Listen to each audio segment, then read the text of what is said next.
மக்கள் அனைவருக்கும் வணக்கம். ஒரு நல்ல நடுத்தர வர்க்கம் இருக்கு இல்லையா, அவங்களுடைய மகிழ்ச்சி எப்பொழுது பெரிய லெவலில் கெடுதலுக்கான வாய்ப்புகள் இருக்குது அப்படின்னு கேட்டிங்கன்னா, நம்ம குடும்பத்திலேருந்து யாராவது ஒருத்தவங்க ஒரு மருத்துவமனையில் அட்மிட் ஆகிறான்னு வச்சுக்கோங்க, ஒரு சர்ஜரி சம்மந்தமாக. இங்கே எளிமையாக ஒரு 50 லட்சம் 60 லட்சம் 70 லட்சம் வரைக்கும் செலவாகிறத நம்மளால் பார்க்க முடியும். நீங்கள் எளிமையாக ஒரு ஹாஸ்பிட்டல் பக்கத்தில் போயோ இல்லை ஹாஸ்பிட்டலில் இருக்கவங்ககிட்டயோ இது சம்பந்தமாக விசாரிச்சின்னு வச்சுக்கோங்க, அவங்களே சொல்லுவாங்க. இந்தியாவை பொறுத்த வரைக்கும் இந்த மெடிக்கல் ஃபெசிலிட்டி இருக்கு இல்லையா, அதாவது மருத்துவத்துக்காக இந்தியாவை நோக்கி டிராவல் பண்ணுறவங்களுடைய எண்ணிக்கை அதிகமாகுது. ஏன்னா அந்த அளவுக்கு டெக்னாலஜி வளர்ந்துருக்கு, அந்த அளவுக்கு சேவையும் பெரிய அளவில் வளர்ந்துருக்கு. எடுத்துக்காட்டுக்கு ஒரு ஹெல்த் இன்சூரன்ஸில் உங்களுக்கு போதுமான விழிப்புணர்வு இல்லைன்னா அந்த அப்ளிகேஷன் ரிஜெக்ட் ஆகும் வாய்ப்பு உண்டு. இல்லாட்டி வச்சுக்கோங்க, போதுமான அளவு உங்களுக்கு கவரேஜ் கிடைக்காம போகிறதுக்கான வாய்ப்பும் உண்டு. எனவே ஒரு குடும்பத்துக்கு ஹெல்த் இன்சூரன்ஸ் இருக்கு இல்லையா, அது எந்த அளவுக்கு முக்கியமோ அது அளவுக்கு அதை சரியாக படித்து பார்த்து அதை நமக்கு ஏற்றாப்புல வாங்க வேண்டியது அதை விட முக்கியம். இந்த ஹெல்த் இன்சூரன்ஸை எடுக்கும்போது யாரோ அவர் சொன்னார் இவர் சொன்னார் அப்படின்னு இல்லாமல் நீங்கள் பார்த்து புரிஞ்சு கொஞ்சம் பொறுமையாக எடுத்தாலொழியே அது முழு பலன் தரும். ஏன்னா நீங்கள் கஷ்டப்பட்டு சம்பாரிச்ச பணம் இருக்கு இல்லையா, அந்த சேமிப்பு ப்ரொடெக்ட் பண்ணுறதுக்கும் குடும்பத்தை ப்ரொடெக்ட் பண்ணுறதுக்காக நீங்கள் எடுக்கிறீங்க. எனவே அதை நீங்கள் தான் முதலாவது எடுக்கும்போது கவனமாக எடுத்துட்டீங்கன்னா வேலை முடிஞ்சிருச்சு. இந்த வீடியோ பொறுத்த வரைக்கும் ஒரு ஹெல்த் இன்சூரன்ஸில் நீங்கள் என்னென்ன கவனிக்கணும், எதை நீங்கள் ஒழுங்காக பார்த்து சரியாக செலக்ட் பண்ணணும் உங்களுக்கு ஏற்றாப்புல, அதை தான் இந்த வீடியோ நம்ம பார்க்க போகிறோம். இந்த வீடியோ ஹெல்த் இன்சூரன்ஸ் தேவையா இல்லையான்றதை பற்றி கிடையாது. ஹெல்த் இன்சூரன்ஸ் கட்டாயம் அவசியம், அதில் எந்த விதமான வாக்குவாதமே கிடையாது. நம்ம இந்த வீடியோவை பொறுத்த வரைக்கும் இந்த ஹெல்த் இன்சூரன்ஸ் என்ன சுற்றியே பலருமே கூட இந்த மாதிரி சூழல் வரும்போது வீட்டை அடமானம் வைக்கிறது, அவங்களுடைய தங்க நகைகள் அடமானம் வைக்கிறது, இந்த மாதிரி விஷயங்கள் பார்க்க முடியுது. ஒட்டுமொத்தமாக தன் கையிலேருந்து கட்ட வேண்டிய சூழல் வரும்போது, எடுத்துக்காட்டுக்கு நம்ம வீட்டில் இருக்கக்கூடிய அம்மா அப்பா, நம்ம குழந்தை, நம்மளுடைய தம்பி தங்கை, இவங்களை யாராவது ஒருத்தருக்கு முடியாமல் போகுது, ஒரு 20 30 லட்சம் ரூபாய் செலவாகுதுன்னு வச்சுக்கோங்க. பல குடும்பங்களை ஒட்டுமொத்த சேவிங்கும் காலி, அவங்க பையில் இருக்கிற நயா பைசா கூட போகிற அளவுக்கான சூழலை உருவாகுது இல்லையா. அந்த சூழலை தடுக்கிறது இந்த ஹெல்த் இன்சூரன்ஸ். எனவே அந்த இன்சூரன்ஸை எப்படி எடுக்கிறன்றதா இந்த வீடியோவில் முக்கியம். இந்த ஹெல்த் இன்சூரன்ஸில் என்னென்ன நிறுவனங்கள் எப்படியா வழங்குகின்றன அப்படின்ற விஷயம் இல்லையா. எந்த நிறுவனம் நீங்கள் தேர்வு செஞ்சுக்கோங்க, ஆனால் என்னென்ன நிறுவனம்லாம் கொடுக்குது அதை எப்படி ஒப்பிடணும் இல்லையா. அதுக்கு இதில் ஸ்டெப் பை ஸ்டெப் எப்படி ஹெல்த் இன்சூரன்ஸை செலக்ட் பண்ணுறதுன்னு சொல்கிறதுக்கு முன்னாடி இந்த வீடியோட டிஸ்கிரிப்ஷன் லிங்க் இருக்குது, அதில் நீங்கள் ஃபாலோ பண்ணின்னு வச்சுக்கோங்க. அதில் உங்களுடைய நேமையும் உங்களுடைய பிறந்த தேதியும் கேட்கும். அதை நீங்கள் செலக்ட் பண்ணினா இந்தியாவில் ஹெல்த் இன்சூரன்ஸ் கொடுக்கக்கூடிய நிறுவனங்களுடைய பட்டியலை காட்டும். அதுலேருந்து உங்களால் சரியான பட்டியல்களை ஒப்பிட முடியும். இதில் இந்த ஹெல்த் இன்சூரன்ஸ் மந்த்லி 400 ரூபாய் 500 ரூபாயில் ஆரம்பிச்சு மிக முக்கியமாக 1 கோடி வரைக்கும் கவரேஜ் இருக்கு இல்லையா, அதை எப்படியா எடுக்கலான்ற விஷயம் அதில் நமக்கு தெரிய வரும். அதோட சேர்த்து இதுக்கு ஜிஎஸ்டி கிடையாது. ஜிஎஸ்டி இல்லாதனால பிரைசஸ் எல்லாமே லோவாக தான் இருக்குது. இப்போ நீங்கள் ஸ்க்ரீனில் ஒரு விண்டோ பார்ப்பீங்க, அதில் ஒரு குயிக் ஃபில்டர் ஒன்று இருக்கும் டாப்பில். அதோட சேர்த்து ஆல் ஃபில்டர்னு ஒன்று உங்களுக்கு ரைட் சைடில் இருக்கும். இதில் எதை எதை தேர்வு செஞ்சு எப்படியா ஒப்பிடணும், இதுதான் முக்கியம். எப்படி நாம் அதை அந்த ஹெல்த் இன்சூரன்ஸை தெளிவாக பார்க்கறது அப்படின்றது நீங்கள் இந்த ஃபில்டர் இருக்கு இல்லையா, இதை சரியாக பயன்படுத்துங்க. ஒரு 3-4 நிறுவனம் நீங்களே தேர்வு செஞ்சுக்கோங்க, அதில் பிளானை தேர்வு செஞ்சுக்கோங்க. அங்கே கம்பேர்னு ஒரு ஆப்ஷன் இருக்கும், அதை கிளிக் பண்ணுங்கள், கம்பேர் காமிக்கும்.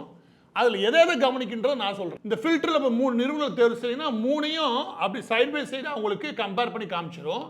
இந்த பேஜை ரீச் பண்ணுறதுக்கு வீடியோட டிஸ்கிரிப்ஷன் லிங்க் இருக்குது, அதை ஃபாலோ பண்ணி QR கோட் இருக்குது, அதையும் ஃபாலோ பண்ணுங்கள். இதில் ஏறக்குறைய 25% வரைக்கும் டிஸ்கவுண்ட் இருக்குது.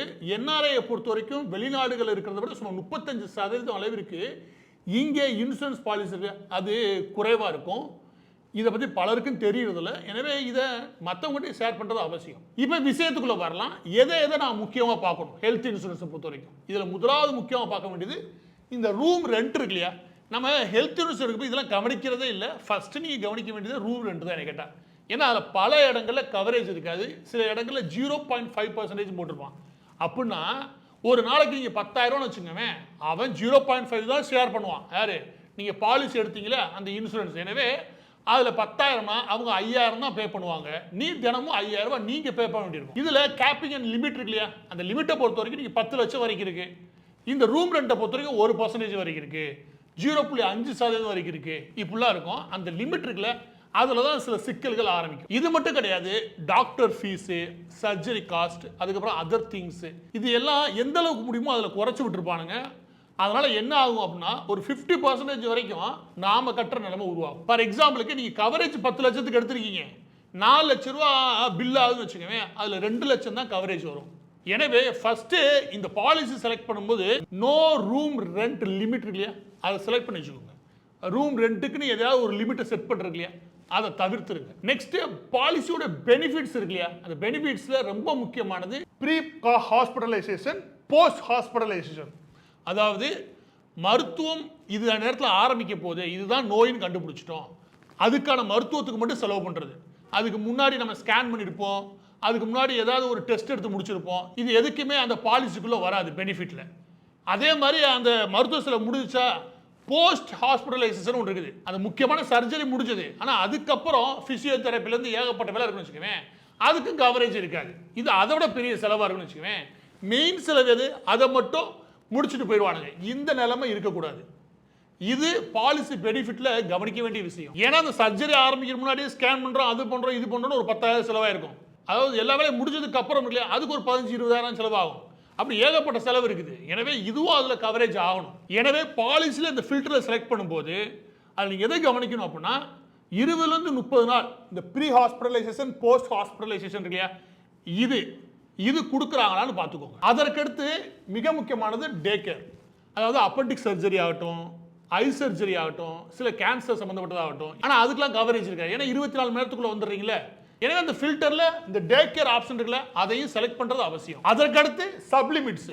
சப்ளிமெண்ட்டை பொறுத்த வரைக்கும் அங்கேயே கொடுத்துருப்பான் 50%. எடுத்துக்காட்டுக்கு நீங்க 10 லட்சம் ரூபாய்க்கு இன்சூரன்ஸ் எடுத்துருக்கலாம், ஆனால் அதில் சப்ளிமெண்ட் ஆஃப் 50% மட்டும் வச்சு வச்சுக்கோங்க, அதில் ஏறக்குறைய உங்களுக்கு மொத்த செலவில் ஏறக்குறைய 5 லட்சம் வரைக்கும் தான் சர்டன் ட்ரீட்மெண்ட்டுக்கு நமக்கு கிடைக்கும். எனவே இந்த சப்ளிமெண்ட்டை பொறுத்த வரைக்கும் ரூம் ரேட்டில் ஆரம்பித்து ஸ்பெசிஃபிக்காக சில ட்ரீட்மெண்ட்டில் தொட்டு போஸ்ட் அண்ட் ப்ரீ ஹாஸ்பிட்டலைசேஷனில் இது ஏகப்பட்டது உள்ளே வரும்.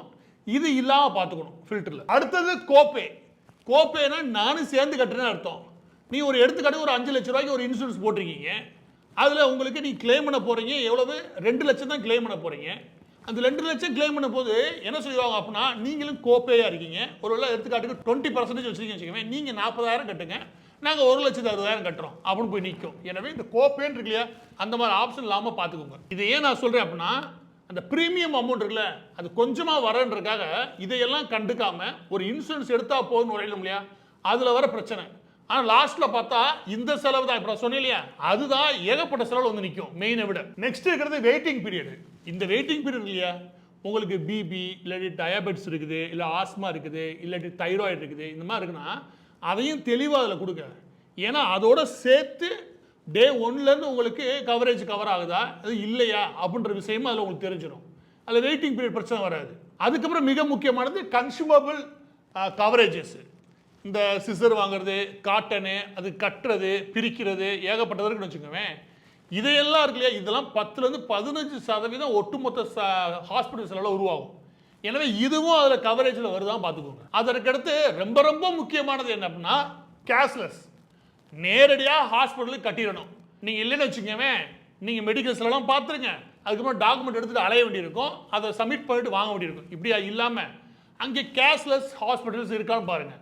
உங்கள் வீட்டு பக்கத்தில் இருக்கக்கூடிய ஏதாவது ஹாஸ்பிட்டல்ஸ் இல்லாட்டி சுற்று வட்டத்தில் இருக்கக்கூடிய ஹாஸ்பிட்டல்ஸ் இல்லையா, இந்த ஹாஸ்பிட்டல்லாம் அந்த குறிப்பிட்ட இந்த பாலிசி வழங்குறாங்க இல்லையா, அந்த நிறுவனங்கள் இந்த கேஷ்லெஸ் ஹாஸ்பிட்டல்ஸ் பக்கத்தில் வச்சிருக்காங்களா, டைப்பில் இருக்காங்களா பார்த்துக்கோங்க. அதை பார்த்துக்க வேண்டியது அவசியம். எனவே உங்களுடைய பாலிசி எடுக்கும்போது அந்த பாலிசி எடுத்து நம்ம கிளைம்க்கு போகும்போது அது ரிஜெக்ட் ஆகவும் கூடாது, அது எக்ஸ்ட்ரா பர்டனாக உருவாகவும் கூடாது.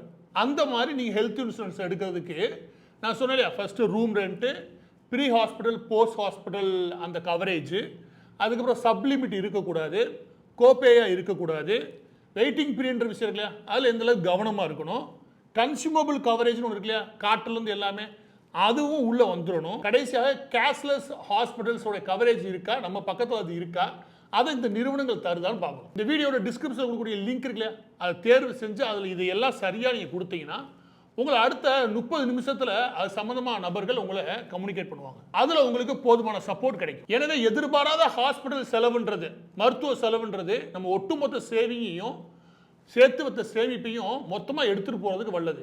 அதை ப்ரொடெக்ட் பண்ண வேண்டியது, அதுக்கு ஹெல்த் இன்சூரன்ஸ் அவசியமானது. அதை பற்றின மேலும் விவரங்கள் தெரிஞ்சுக்கிறதுக்கு வீடியோட டிஸ்கிரிப்ஷன் லிங்க் இருக்குது, அதை ஃபாலோ பண்ணி சுமார் 25% வரைக்கும் டிஸ்கவுண்ட் பெறுங்க. அதோட QR கோட் இருக்குது, அதையும் நீங்கள் ஃபாலோ பண்ணிக்கலாம்.